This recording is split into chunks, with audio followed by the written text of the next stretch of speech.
4-5 ठोर गौड़ियाए पैखाना करें। अब बताओ कितनी बेहयाई है। बहुत से देखे थे पैखाना कर रहे थे, कोई गुजरा कहे तेरी बीड़ी लाओ। बताए कहाँ चली गई तुम्हारी गैरत यार। शर्म हया अपनाओ। और माँ बहनों से भी गुजारिश है कि तुम कभी नंगे सर न रहा करो, ये भी शर्म हया के खिलाफ है। रसूलुल्लाह सल्लल्लाहु अलैहि वसल्लम ने हातिम ताई की लड़की जा रही थी, ईमान नहीं लाई थी, लेकिन नंगे सर थी, तो सरकार बढ़े और अपनी चादर रहमत उड़ा दिया। जब उड़ाया तब हातिम ताई की लड़की रो पड़ी, कहने लगी मोहम्मद खुदा की कसम मुझे यकीन हो गया कि तुम्हारी नबूवत सच्ची, तुम्हारी रिसालत सच्ची है। मैं ईमान नहीं लाई, मैं तुम्हारी बुराई करती हूँ, लेकिन तुम्हारे रहमो करम का या आलम के नंगे सर देखा तो तुमने चादर रहमत अता फरमा दी। खुदा की कसम मेरा दिल गवाही देता है कि आपकी नबूवत भी सच्ची, रिसालत भी सच्ची है। हातिम ताई की लड़की कलमा पढ़ के मुसलमान हो गई। और आज हम मुसलमान हो के अपनी लड़कियों को नंगे सर घुमा रहे हैं। नंगे सर न रहा करें, ये शर्म हया के खिलाफ है। और आप लोग भी नंगे सर न रहा करो। पैखाना जाओ तो टोपी, सर पे टोपी होना चाहिए। पेशाब में जाओ तो सर पे टोपी होना चाहिए। खाना खाओ तो टोपी, पानी पियो तो टोपी। रसूलुल्लाह की सुन्नत अदा होगी। और दूसरे यह कि नंगे सर पैखाना पेशाब न जाओ। अतिब्बा बताते हैं कि नंगे सर पैखाना पेशाब करने से फालिश का खतरा है? तो इसलिए नंगे सर पैखाना पेशाब न किया करो, वरना गयो कहो गिर गई फालिश तो गुल करी हो, ऐसा हाथ भाई हो। क्यों जिंदगी बर्बाद कर रहे हो? सर पे टोपी रखा करो, नंगे सर न जाया करो, ताकि रसूलुल्लाह की खुशी भी तुम्हें मयस्सर हो जाए और इन बलाओं से भी तुम बच जाओ। मुसलमान हो के जिंदा रहने की कोशिश करो। आज ये 40वीं की महफिल भी है, बता रहे हैं। माशाअल्लाह, देखो खुश नसीब हैं वो लोग जो माँ बाप के दुनिया से जाने के बाद माँ बाप को दुआएं करते रहते हैं। लेकिन आज बहुत से लोग हैं उर्स में चले जाइए हैं बरेली, चले जाइए हैं अजमेर, 10 दिन लगाए के 10,000 रुपये खर्च कर दे हैं। ठीक है जाओ, बुजुर्गों की उर्सों में जाना चाहिए, लेकिन अपने माँ बाप की कब्रों पे भी कभी चले जाया करो। गरीब नवाज के यहाँ तुम नहीं जाओगे तो तुम जैसे हम जैसे लाखों पहुंचेंगे, और अपने माँ बाप की कब्र पे हम नहीं जाएंगे तो हमारे अलावा कोई दूसरा जाएगा। बुजुर्गों की कब्रों पे जाओगे सवाब पाओगे, माँ बाप की कब्रों पे जाओगे तो क्या मिलेगा?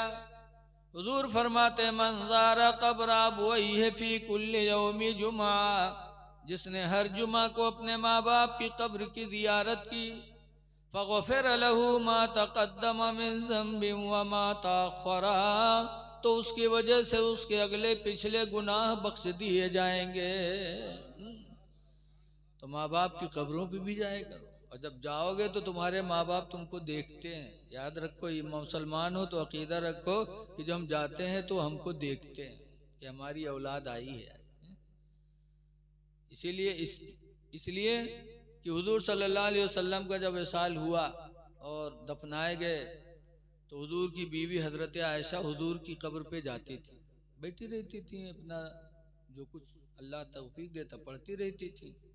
उसके बाद जब उनके अब्बा हजरत अबू बकर का इंतकाल हुआ और दाहिने पहलू में हुजूर के दफन किए गए, तब भी हजरत आयशा जाती थी, बैठती थी, जिक्र व अस्कार करती रहती थी। कुछ दिनों के बाद सरकार के दूसरे खलीफा हजरत उमर फारूक आजम रदी अल्लाह अन्हु का इंतकाल हुआ तो हुजूर के बाएं पहलू में दफनाए गए। तब हजरत आयशा कहती हैं कि मैं हया करने लगी वहां जाने से, तो मैंने पर्दा इख्तियार किया और पर्दे के साथ मैं रोज़े रसूल पे हाजिरी दिया करती थी। पर्दा करने लगी, किससे? हजरत उमर फारूक आजम से। वो कब्र में थे, क्या पर्दा? लेकिन उम्मुल मोमिनीन आयशा का अकीदा था कि अमीरुल मोमिनीन उमर कब्र के अंदर हैं, लेकिन वो हमें देख रहे हैं। तभी तो हया कर रही थी, पर्दा कर रही थी। इसलिए लोगों, माँ बाप की कब्रों पे जाया करो और माँ बाप के लिए इसाले सवाब किया करो, ये भी तुम्हारे नबी की सुन्नत है। माँ बाप जिंदा हो तो उनकी तारीम करो, लेकिन कुछ लोग हैं जिंदगी में यहाँ कुछ न करिए, मरे के बाद मार फूल चादर उड़ाए रही। अरे अरे पहले जिंदगी में उनको राजी करने की कोशिश करो। देखिए थे शादी हो गई, मेहरबो लेके अलग हो गए, ना अब्बा से बोलचाल ना अम्मा से बोलचाल। उसके बाद जब चले गए अपना दिल्ली बम्बई कमाए, और जब अब्बा मरे तब कहीं वहां से फोन करी हैं अभी दफन ना करे, हम प्लेन से आई थे। प्लेन से क्या करें यहाँ हो तो जब तुम्हारी जिंदगी में बोलचाल नहीं थी, तुमने माँ बाप की तरफ कोई तवज्जो नहीं, और मरने के बाद प्लेन से आ रहे हो दुनिया वालों को दिखाने के लिए कि हम बहुत चाहने वाले हैं। ऐसे पतोइया एक गिलास पानी न दी, सास ससुर से दूर कर दी अपने मर्द को। उसके बाद जब सास ससुर मरी हैं तब पतोहिवा कौन में रोवत है, सुने हुए मार गिरी अररा एक धूम से, फिर उठाइए फिर गिरी धड़ाम से। काहे दुनिया वाले देख लें कि बहुत अपने सास ससुर का मयात है, ये मक्कारी न हो तो का हो। जिंदगी में तुम खाना नहीं पूछी, पानी नहीं दिया, शौहर को दूर रखा, और मरने के बाद तुम रो रो के दिखा रही हो दूसरों को। न दिखाओ, जिंदगी में राजी करने की कोशिश करो, वरना मरने के बाद सिवाय पछताने के कुछ भी नहीं है। आज हम लोग सोचते हैं अपने अब्बा अम्मा को, तो सोचे थे आज अल्लाह दिए तो आज ये कर देते वो कर देते, लेकिन जब जिंदा थे तब नहीं ध्यान दिया, तो आज सिवाय अफसोस के कुछ है। इसलिए माँ बाप की कदर करो और अल्लाह से दुआ करो कि अल्लाह इनकी उम्र में बरकत दे, कि इनका साया हम पर सलामत रहे, वरना रोए से कुछ होता है। आला हजरत इमाम अहले सुन्नत रदी अल्लाह ताला अन्हु फरमाते हैं, आँखें रो रो के सुजाने वाले,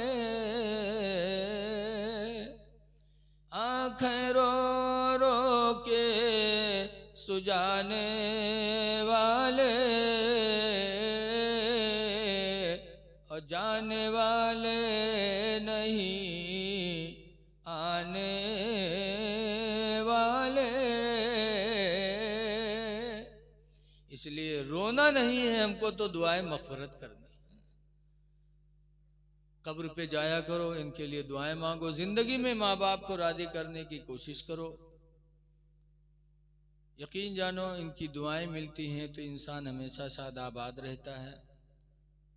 और माँ बाप के ताल्लुक से तो हम और आप नहीं तवज्जो देते, लेकिन एक बात सुनो, मदीने मुनव्वरा में एक सहाबी बारगाह नबी में गए और कहने लगे, इन्नी नदर तो अनुक़ब्बिला क़बतल काबा, अल्लाह के रसूल मैंने मिन्नत मानी थी कि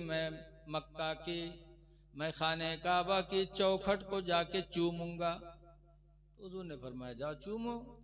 कहा मैं नहीं जा सकता, न मेरे पास पैसा की सवारी से मक्का जाऊँ, ना पैदल जा सकता, मैं मक्का नहीं जा सकता, तो अपनी मिन्नत कैसे पूरी करूँ।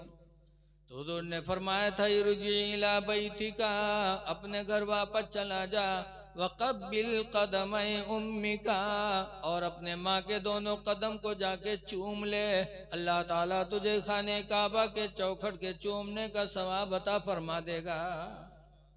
ये है माँ का कदम। तो सुने तो रोने लगे, कहने लगे अल्लाह के रसूल माँ जिंदा नहीं है, आज अगर मेरी माँ जिंदा होती तो मैं अपनी माँ के कदमों को चूम लेता, लेकिन मेरी माँ का इंतकाल हो चुका। तो सरकार फरमाते क़ब्बिल क़ब्रहा, जाके उसके कब्र को चूम ले, अल्लाह ताला तुझे काबा की चौखट के चूमने का सवाब अता फरमा देगा। माँ जिंदा नहीं तो माँ की कब्र चूम ले। फिर कहते हैं अल्लाह के रसूल मैं बचपन में था तब मेरी माँ का इंतकाल हुआ, मैं अपनी माँ की कब्र नहीं जानता। तो सरकार फरमाते अगर माँ की कब्र नहीं मालूम, खत्ती खत्तन फी बैतिका, अपने घर में जाकर एक लकीर खींच ले और उसी लकीर को अपनी माँ की कब्र मान कर चूम ले, अल्लाह ताला तेरी मिन्नत कबूल फरमा लेगा। ये है माँ का दर्जा। लेकिन आज माँ के पैर न चूमे, पीर साहब के पैर चूमे, और पीरो इतने बड़े दलाल कि पैर के बजाय जौन पावे तो उन्हें चुमाई दे, और मुरीद इतना बड़ा अवघड़ कि वो बस चूम ले पीर साहब के।